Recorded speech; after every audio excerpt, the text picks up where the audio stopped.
Hey comrades, so today I'm going to be giving a list of detailed instructions for storming an ice... Sorry, wrong video. No, in this little lightly scripted ramble I've got today, I'm going to give my take on Will Van Spronsen's actions at the Northwest Detention Center in Tacoma, Washington. For those of you who don't know, I don't know why you're on my tiny YouTube channel, but for those of you who don't know, he was a 69-year-old anarchist who single-handedly stormed this detention facility and tried to set fire to some of their transport vehicles in order to slow down the concentration camp machine that we have going on here in the United States. The reason why I want to talk about this is because I've seen a lot of really bad takes about it from people on the left, organizers that I really respect and admire. I think they have lost the plot a little bit on this one. So I want to help shift the conversation a little bit towards something that's a little more productive. I need to say first and foremost that I strongly discourage anyone from attempting to do anything similar to what Van Spronsen did. That should go without saying, but it's YouTube, and you never know what kind of wackadoodle stuff somebody's going to say on there. Do not construe any of this as an encouragement. There's, I think, 3 or 4 major points that I want to get to over the course of this little ramble.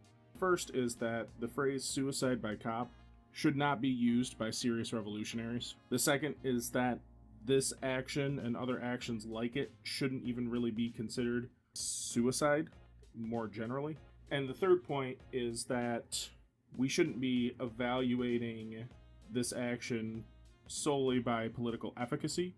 And if we are going to evaluate it by political efficacy, our notion of that efficacy needs to be pretty nuanced. So let's dive right in. What is the problem with the phrase suicide by cop? Well, it normalizes state-sanctioned murder. The police apprehend active shooters and arsonists all the time. That's what they are supposed to do. Police are supposed to apprehend anyone they possibly can who's in the act of committing a crime so that that person can stand trial. Now, we on the left, we know that the so-called criminal justice system is not fair. In fact, it is designed to work against us.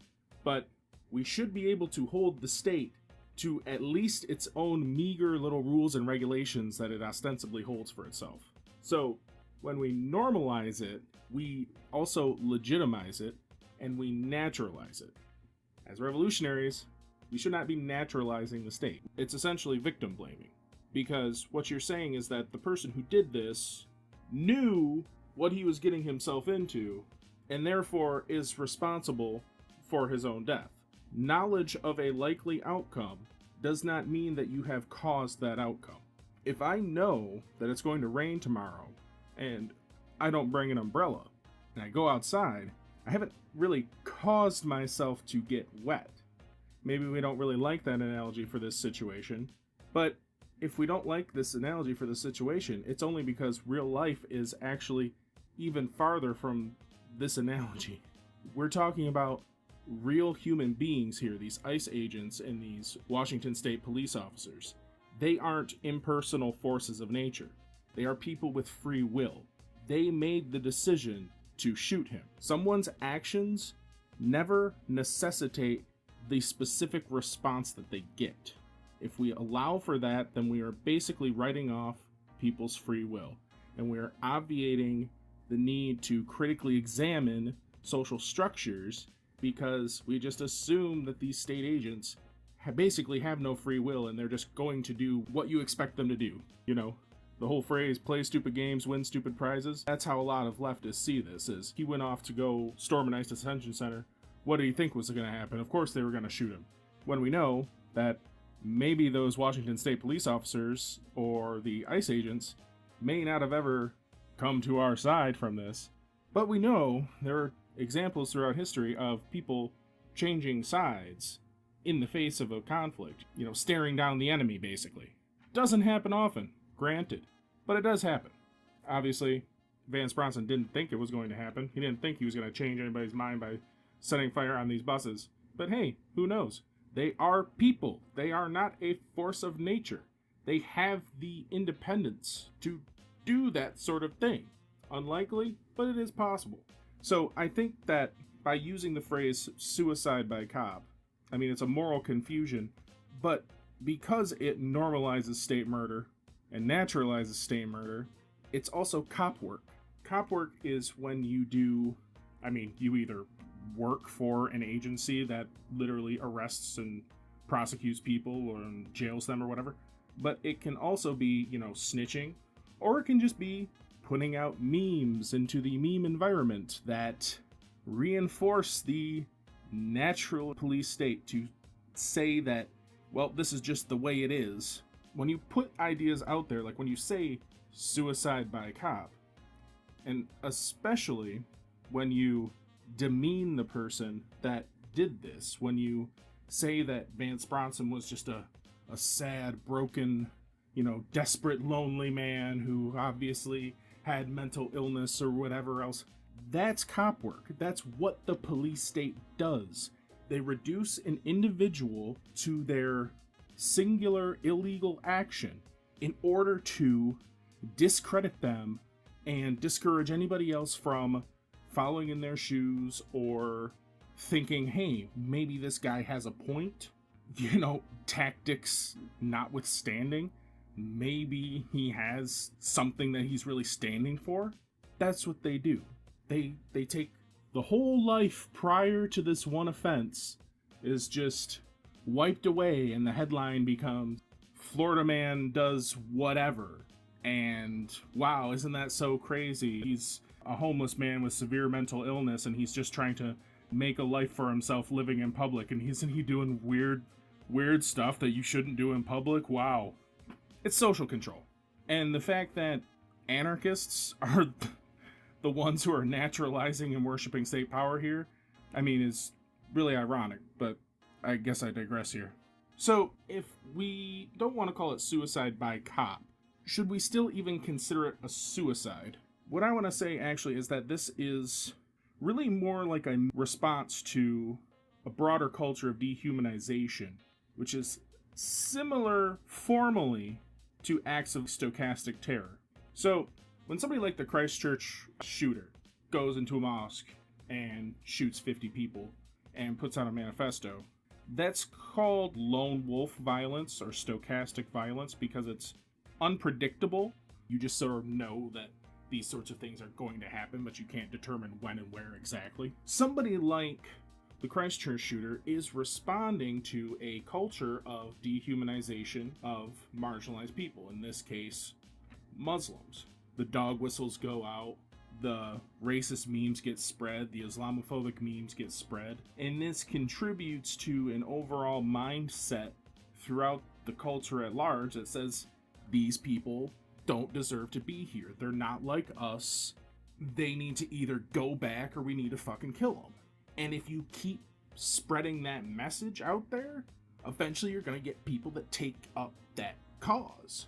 You're going to get friggin' Christchurch shooter, synagogue shooter. These are the sorts of actions that we would expect when this hatred is normalized. What would we also expect to happen? We would also expect to see the reverse. We would expect to see people want to sabotage this, want to hinder it, want to destroy it in any way they possibly could. So I think it's important to recognize that fact, that we are looking at social trends. We need to look at this as a sociological and political phenomenon, not just psychoanalyzing this one man and talking about, there goes another old man committing violent suicide. I don't even think that psychologically and emotionally suicide even really applies here either. I've been suicidal. I've had family members kill themselves. I've had other family members express, suicidal ideas. And I've read lots of suicide notes. And I'm not a clinical psychologist here. I haven't done research beyond looking around, abstracts, introductions, that sort of thing. But from what I can gather from the empirical evidence, Van Spronsen's suicide note, if we want to call it that, suicide notes frequently don't look like what he wrote. They're usually riddled with guilt The person professes to be self-loathing. They've never felt right with themselves. They talk about how they're exhausted from battling mental illness or fighting loneliness or hopelessness. And you really don't get that sense from Van Spronsen's letter. He says, "I am a joyful revolutionary." He does say that he has a father's broken heart, but that's not clinical depression. That's a man going through a custody battle where he basically lost his child. That's normal. That's not necessarily an indication of mental illness. So the idea that this is sort of going to encourage impressionable, young, depressed people to go kill themselves, it's concern trolling. As somebody who's been on the inside of suicidal depression, I was never going to do something like this. The family members I've had who killed themselves would not have done something like this. If anything would be more inspiring to a depressed, self-loathing person who just wanted to die, it would be the fucking stochastic violence that the right wing does. And we know that it does attract those young, disaffected white men who probably have unaddressed issues with depression and social anxiety and stuff like that. The whole "what about the children" thing is just fucking concern trolling. And another bit of concern trolling that's done is this idea that he did was just going to bring about more state scrutiny and repression amongst activists and organizers, and it was just a tragedy for his family. Let's start off with organizers. Well, actually, even before we get too far into the specifics, I'll just vent a little frustration here at this. You know what I hear in my head as a survivor of abuse who didn't necessarily hear this exact thing, but could get in the mindset pretty easily? When I hear that it's just going to invite more state repression, you know what I hear? Why did you do that? Now Dad's gonna hit us. It's not really the relevant point here, right? And it just seems like, again, it renaturalizes or even mythologizes the omnipotent state. What did you expect was going to happen? That we're just going to slink in the shadows until one day at some undefined point we become an existential threat to the state and then we strike and everything's okay? Like, there's already repression going on. They're going to increase scrutiny and increase repression anyways. They have the power. Like, if we're going to analogize with an abusive dad, the abusive dad is going to abuse you anyways. It doesn't matter what you do. Getting back to the specifics of the Van Spronsen case, though, La Resistencia, one of the organizations that he ostensibly worked with, put out a statement about his actions, and because they are a clear-minded, principled organization, they laid the blame for Van Spronsen's death at the feet of ICE, Washington State Police, the City of Tacoma, and GEO, the private prison company. Because that's who was responsible for this murder. They didn't say the word stochastic rebellion, but they basically made the same point I just made a few minutes ago. This is a horrible, inhumane situation. We don't approve of his actions, but you've got to know that when this is going on, things like this are going to happen. If they had been trying to come out ahead of it, if they were like, "Oh no, this could really sink us, we're dead," they would have said something like, "We denounce his actions, we, disaffiliated with him because his tactics were violent, he was a lone wolf, he, does not represent our interests or our views." But they didn't do that. And these are the people who the concern trolls are saying are going to be most repressed and are going to suffer the most consequences from his actions.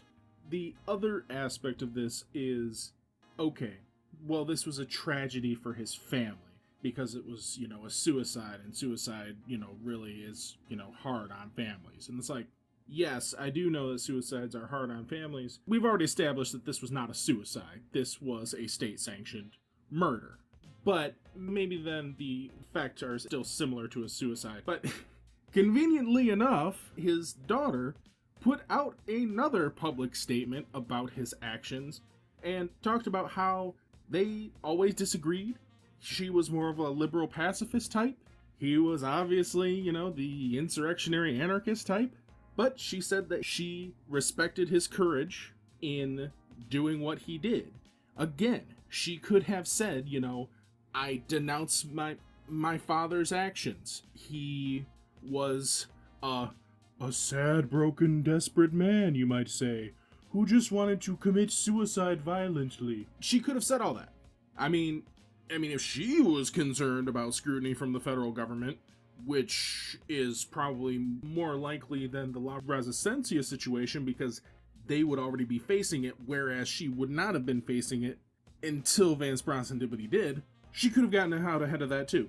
She made the choice to make a public statement about it, and nowhere in it was she ashamed or guilty or denounce him or anything like that. So it just really bugs the hell out of me that people are saying that, well, his friends and family aren't going to understand, he just killed himself in vain, and his organizing friends are going to suffer the consequences. Which brings me to probably my final point here, which is the whole idea that a lot of people on the left are criticizing him for giving up on collective action, for giving up on discipline, and wow, what does it say about a left that just fetishizes the powerlessness of this individual action? And my response to that is, what does it say about a left that fetishizes bureaucracy and inaction over individual sacrifice? He decided to go out with a bang, and he did not encourage anyone else to do what he did. He did say, you don't have to burn the motherfucker down, but are you going to do nothing? That was basically his call to action. He basically specifically said, you don't have to do what I'm about to do. Basically the implication is, I'm not encouraging anyone to do this. We can talk about how he said something about feeling useful, committing himself to a cause. So I've heard some takes about people talking about how, due to patriarchy, men feel like they have to always be useful, and, oh, this was such a sad story because this guy, obviously just felt lonely and didn't feel useful, so he just, did this, violent act of suicide. That's such bullshit. We're talking about broad sociological, analytical frameworks for understanding how society works. To try to apply them directly to an individual like that, and it just seems really crass in this case, but also it just seems fundamentally wrong. You could only think that he felt that way, that he felt lonely and useless and did this action, if you already presuppose that the action was basically in vain, that his death was in vain. And that itself is fucked up. There are all sorts of ways we can evaluate this action. We could look at it from an environmental standpoint. He burned fossil fuels, thus hastening climate change. He was a reactionary. Obviously, that's a pretty bad take. But I think the political utility take is pretty much on the same level. Why should political efficacy be the only way in which we evaluate this action? There's more to politics than base building. You do have to inspire people. That's not a small part of this. You can't just appeal to only the negative consequences of it and say, obviously this is going to happen, therefore it was politically ineffective, when it probably inspired a lot of young radicals to do the same sort of organizational work that you're saying he didn't do. What is really even the point here? Van Spronsen knew that he was not going to destroy a social relationship. He knew that he was not going to destroy the police state with his action. He knew that maybe he was going to set fire to some trucks, he was going to delay some deportations, maybe ultimately delay some deaths, but he knew that he wasn't going to do the impossible. It's not a one-man job. He didn't think it was.